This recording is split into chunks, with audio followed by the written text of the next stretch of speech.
Salut la compagnie, c'est Jules Melon et aujourd'hui dans Impro Ciné Critique, ça y est, j'ai enfin découvert un énorme morceau, l'ultime long métrage de Pier Paolo Pasolini qui fête là ses 50 ans, sorti en 1976, Salo ou les 120 journées de Sodome.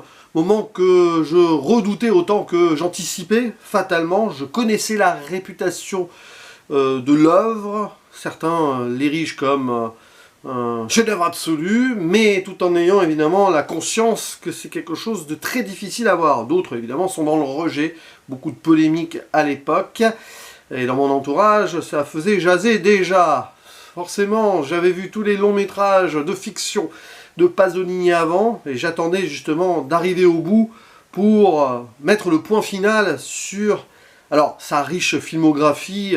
Il y a quelques courts et documentaires que je n'ai pas pu encore visionner de lui, et sur la chaîne vous ne trouverez pas non plus de vidéos sur toutes ces fictions. Il y a certaines que je n'ai vues que comme ça, pour y revenir peut-être un jour.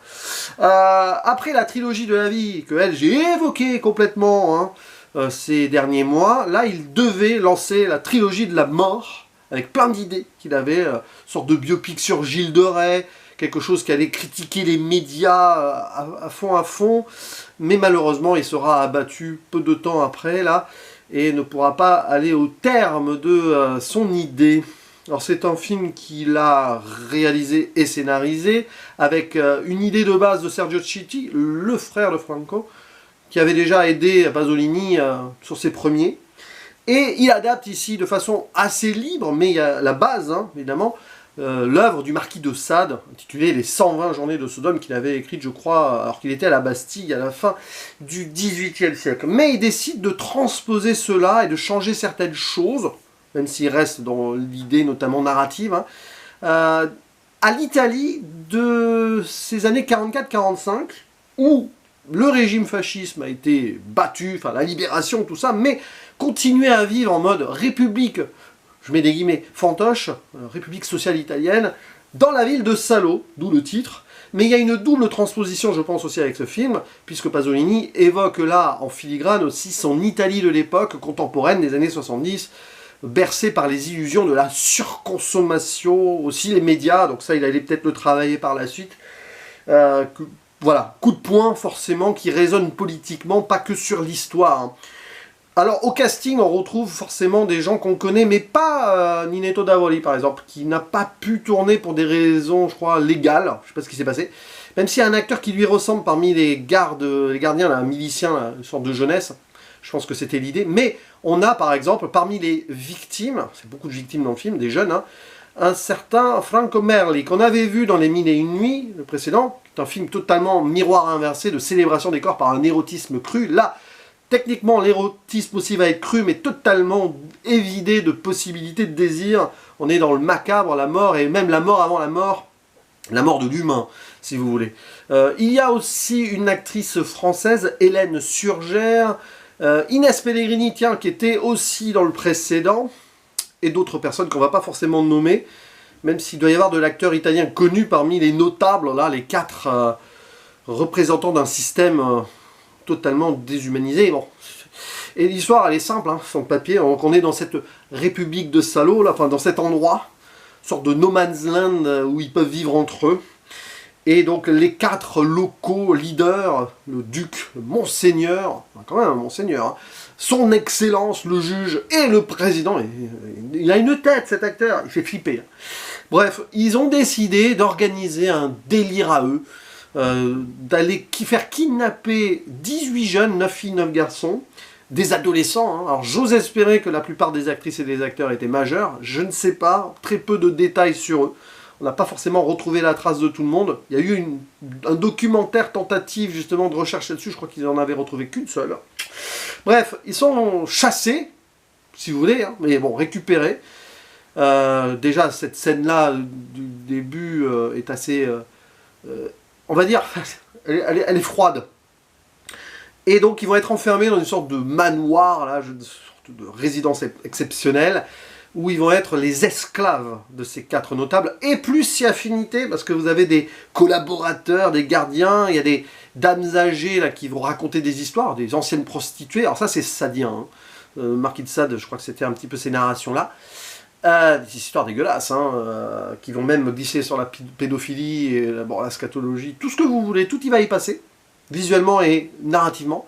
Et donc ces 9 vont être réduits à l'état d'animaux, à l'état d'objets, complètement donc vidés de leur humanité, avec des règles qui d'ailleurs ne sont même pas forcément dites précisément, mais qui peuvent, qui vont essayer de transgresser forcément quand même, et s'ils transgressent, la mort les attend, ou pire que la mort aussi, mais pire que la mort, c'est même avant ça. De toute façon, une fois qu'ils sont pris, c'est déjà pire que la mort. Et ce qui est intéressant, entre guillemets, hein, c'est que Pasolini rajoute à cela une idée de descente infernale, l'idée donc des cercles de la Divine Comédie de Dante. Voilà. Avec des chapitres comme ça, c'est littéralement donc... oui, c'est de pire en pire en fait. Hein. Vraiment, le film est de pire en pire. Et pourtant, c'est déjà compliqué dès le début. C'est un véritable choc. Parce que tu vois comment là le cinéma fonctionne. C'est-à-dire que à aucun moment le film, c'est, je pense, l'immense réussite de ce morceau de 7e art, à aucun moment on rentre dans un voyeurisme. Vous ne pouvez absolument pas, la moindre seconde, imaginer un potentiel fantasme de désir en voyant ces images, quelles que soient vos appréciations, voilà, vos préférences. Parce que c'est la mise en scène et la narration, le côté très plombé, très froid, très glacial, très distant des choses, fait que Pasolini réussit un exploit unique là. Alors évidemment c'est choc, on peut questionner beaucoup de choses. Il y a des trucs qui pourraient paraître gratuits, dans, on va dire, le jusqu'au boutisme de certaines souffrances. Oui, potentiellement oui, et je comprends la réticence. C'est un film, vous pouvez vraiment, à un moment, le rejeter, et c'est normal, c'est aussi voulu, hein. Sur ce que Pasolini, s'il y a des gens qui lui ont dit « Ton film est dégueulasse, j'ai pas pu aller au bout bah écoutez, vous avez ressenti quelque chose quand même. Vous pouvez pas rester insensible devant. C'est ça le plus important. Alors il faut se faire violence pour aller au bout. Alors, en plus, le rythme est particulier quand même. Une forme d'ironie noire, de cynisme total, mais évidemment il y a un discours en filigrane qui est très important. Et c'est un film qu'il faut vraiment voir en ayant vu, peut-être pas tous les Pasolini d'avant, mais au moins certains. Alors, je sais pas, par exemple, la trilogie de la mort peut-être, mais surtout son dernier de la trilogie de la mort, Les Mille et une Nuits, parce que vous voyez comment le renversement se fait. On pense évidemment à Porcherie ou Théorème, parce que dans cette idée une sorte de chape de plomb bourgeoise avec des déviances absolues, bon, on y est. Il y a aussi, alors, il y a peut-être un moment, il y a un écho à l'évangile selon saint Matthieu à un moment. Voilà, il y a eu une victime vers la fin qui balance hein, Dieu, pourquoi nous as-tu abandonnés? Mais justement, ça questionne aussi la présence ou l'absence de Dieu, et ça m'a même moi-même remis en question par rapport à ce que je pensais avoir compris de Pasolini. J'ai pas lu énormément sur lui, mais j'avais lu des 2-3 trucs, sur certains films que j'ai vus, normal, quoi.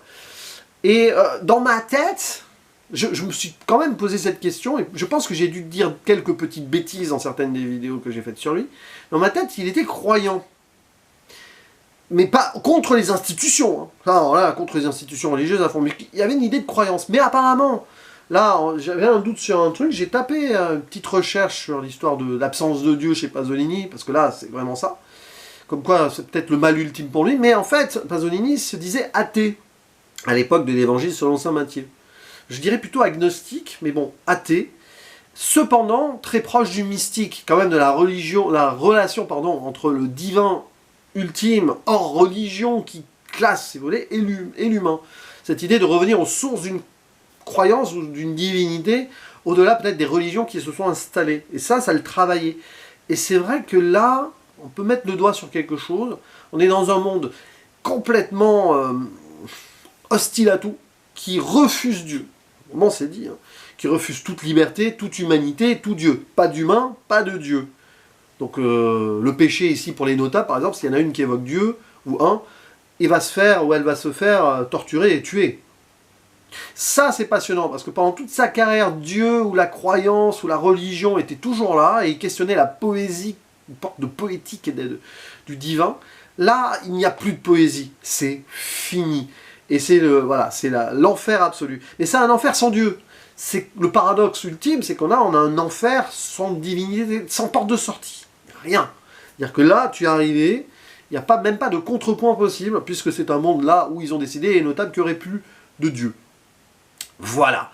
Et on n'a que des hommes qui font du mal à d'autres humains en les possédant et en les déclassant de leur idée humaine. Et là, on a évidemment la lutte des classes dans le film. Enfin, lutte des classes d'une certaine façon. C'est marrant parce qu'il y a quand même des anciennes prostituées là dans l'eau qui sont montées en grade et qui racontent leurs histoires. Une belle violence.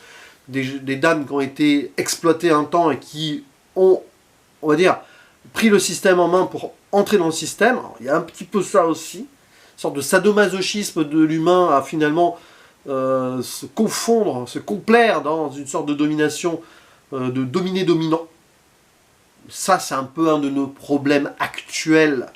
Donc, si vous réfléchissez sur la société, il y a des gens où vous posez la question. Ils sont attirés par une sorte de fascisme en votant très extrême droite et qui pourtant dans leur lutte de tous les jours devraient combattre ces idées-là. Mais il y a une forme d'illusion derrière. Alors, évidemment, il y a l'idée de la propagande aussi. Ces dames-là, elles servent de propagande.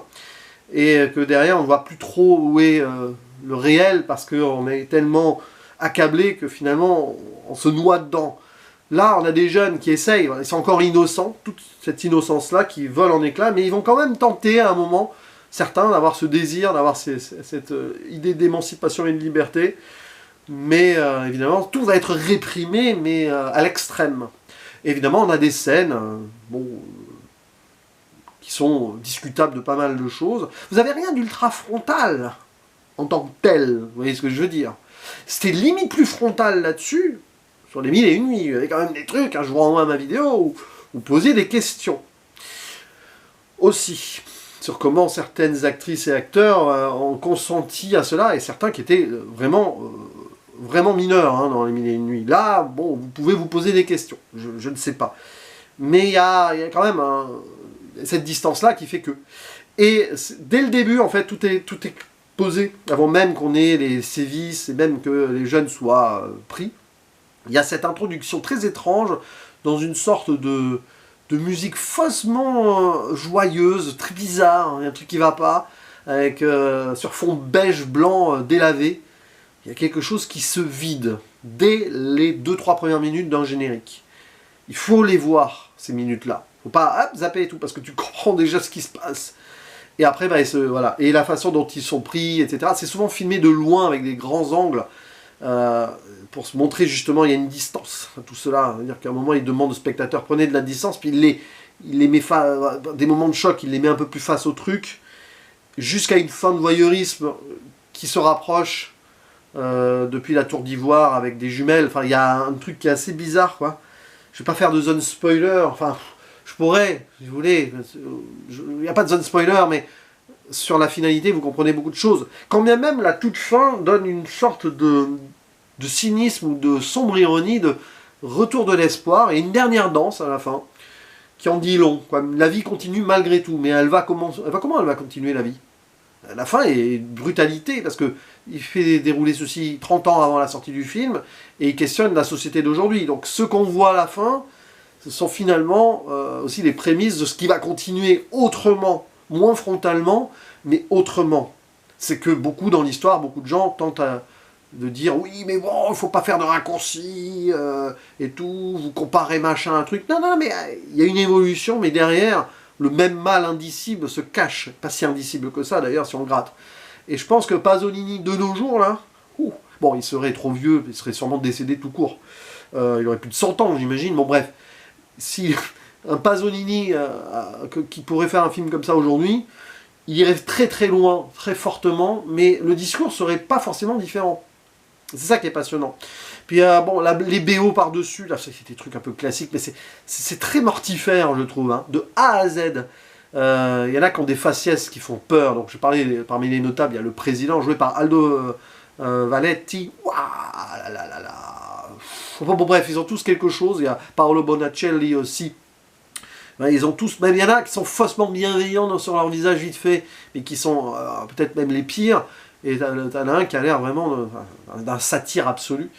Moi, ce qui me fait aussi flipper, ce sont ces dames âgées, donc anciennes prostituées, là, dans leur discours de propagande pour éveiller les désirs à l'éducation des plus jeunes. Et puis parmi les plus jeunes, bah, évidemment, ils ont du mal à avoir des personnalités, c'est terrible, mais c'est comme ça, c'est voulu.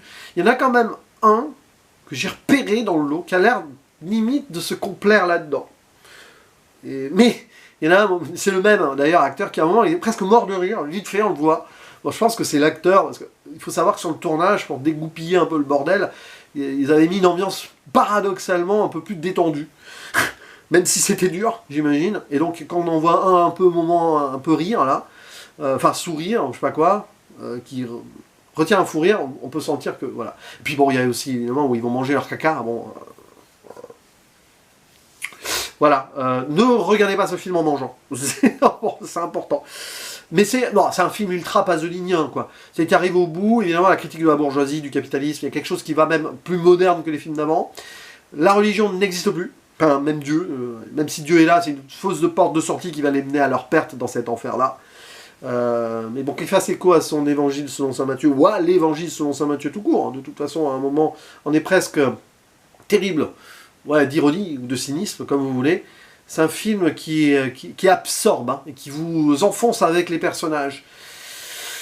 Et c'est une expérience. Et je peux comprendre Haneke quand il dit que c'est peut-être un chef-d'œuvre mais qu'il ne l'a vu qu'une fois. Oui, c'est peut-être un film, tu l'as vu qu'une fois, tu peux le dire, c'est un chef-d'œuvre, peut-être. Mais c'est surtout que le revoir, à quoi bon? Je pense que c'est le genre de film où il vaut mieux lire dessus. Voilà, des choses... peut-être, je crois qu'il y a eu des tentatives de documentaires dessus, enfin il y a eu beaucoup de choses qui ont été faites à côté. Il y a eu, je crois, des bandes qui ont été perdues. Je crois qu'Abel Ferrara, sur son biopic, a voulu réutiliser des coupes qu'il avait retrouvées. Je ne sais pas s'il l'a fait, du coup. Il peut y avoir des légendes autour du film aussi. Mais c'est peut-être un film à ne jamais revoir. Paradoxalement, hein. Mais à réfléchir et à relire sur certains... Il y a des choses qui vont vous revenir. C'est-à-dire que vous n'avez pas besoin de le revoir pour vous dire que c'est peut-être un grand film. Peut-être que même le revoir serait... je sais pas. Est-ce que ça le ferait pas... Enfin, je sais pas. Passer le choc. Je ne sais pas. Dites-moi en commentaire d'ailleurs, vous là, qui avez vu le film, est-ce que vous l'avez vu plusieurs fois? Vous avez osé le revoir ou non? Est-ce que ça a apporté quelque chose à la relecture? Ou si vous ne l'avez vu qu'une seule fois, rejet ou non, que vous l'ayez adoré ou détesté, que vous ne le reverriez plus jamais? C'est intéressant parce que je pense qu'il y a beaucoup de choses à dire là-dessus. Voilà, ça en dit long. Et bravo, monsieur Pasolini. C'est vrai que le destin a fait que c'est son dernier film et que derrière, vous pouvez imaginer tout ce qu'il pouvait... Il avait un autre projet qui était prêt, potentiellement. Enfin, il y avait déjà des prémices et pas mal de choses écrites dessus. Je crois qu'il y a eu un film qui a été tenté dessus, bien a posteriori, sur les bases d'un scénario. Là, le titre était très bizarre, qui allait questionner beaucoup de choses hein, sur la venue d'un autre Messie, enfin, d'une modernité... confondante. Il avait donc un projet sur les médias et un projet sur Gilles de Rais. Peut-être que c'était pas une trilogie de la mort, mais peut-être une tétralogie qu'il allait faire, ou autre chose. Je ne sais pas. Mais bon, malheureusement, tout a pris fin. Brutalement, par rapport à ce qu'il était aussi dans sa vie, puisque dans sa vie aussi, il a été rejeté. Pour beaucoup de raisons. Son côté marxiste, homosexuel, mais mystique quand même. Mais pas religieux, mystique. N'hésitez pas à dire en commentaire ce que vous pensez de ce film, de A à Z. J'ai même pas tenté de faire une zone spoiler, même si j'en ai dit plus que j'aurais pu en dire hors zone spoiler, mais peu importe, vous pouvez tout lire sur le film. Voilà. Tout ce qui se passe. L'expérience reste unique, absolue. C'est-à-dire que aucun écrit ne remplacera les images et l'aspect filmique, narratif, temporel de ce qui se passe dans la mise en scène, dans tout ce qui... C'est vraiment ça qui est important. Donc voyez-le, tentez-le, vous ayez peur, peut-être c'est normal, c'est logique, mais surtout dites-moi ce que vous en avez pensé, c'est important. Voilà, pas plus, pas moins. Et je vous dis donc à la prochaine, ciao.